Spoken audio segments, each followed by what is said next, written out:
This was submitted to us anonymously, with a folder of photos we've been asked not to reproduce in full. We've changed the street name.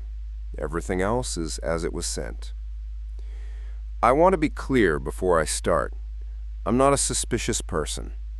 I got the doorbell camera because packages kept going missing. That's it. That's the only reason any of this got noticed. His name was Gary, or that's what he told us. Moved in 2 doors down about 3 years ago. Kept his lawn better than mine. Waved every morning at exactly 7:15, walking to the end of his driveway for the paper he still had delivered. Small talk by the mailboxes on Saturdays. The kind of neighbor you'd call nice and nothing else, because there was nothing else to say. Last month was the Halloween block party. 40, 50 photos went up in the neighborhood group chat that night. I was scrolling through them a week later, looking for one specific shot of my kid's costume, and I noticed something I couldn't stop noticing once I'd seen it. Gary wasn't in any of them. Not one.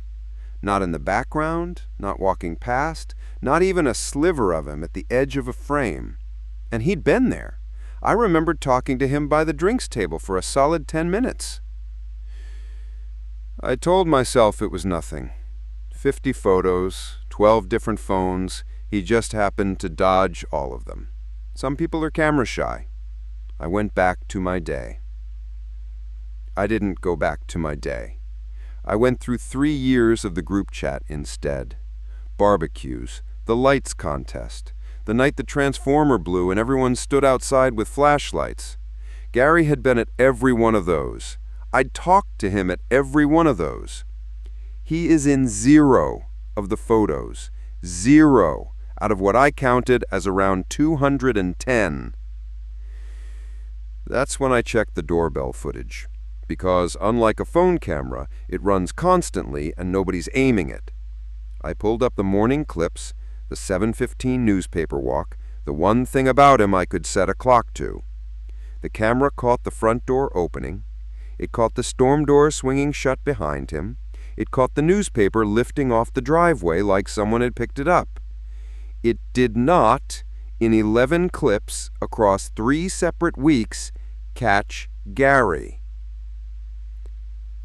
I started asking around, carefully, the way you do when you don't want to be the crazy one on the street.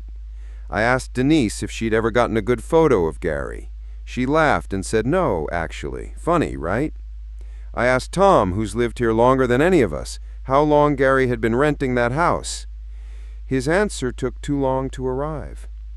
Longer than you'd think. Let's leave it there. Nobody I asked seemed frightened. They seemed careful, like people who'd already decided individually a long time ago not to look directly at this. 2 nights ago, I was up late and I looked out my window, the way you do for no reason, and Gary's front room light was on, the way it always is. He was standing in it, not moving, not doing anything a person does in a lit room at midnight. No phone, no TV glow, no pacing, just standing, facing my house for the 11 minutes I made myself keep watching before I stepped back from the glass. The next morning, at 7:15, he walked to the end of his driveway, picked up his paper, and waved at me like always. I waved back. What else do you do?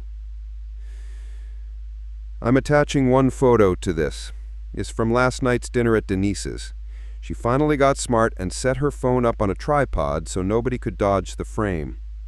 14 people in that shot. I've circled the empty chair at the end of the table. Nobody remembers it being empty. File marked Unresolved.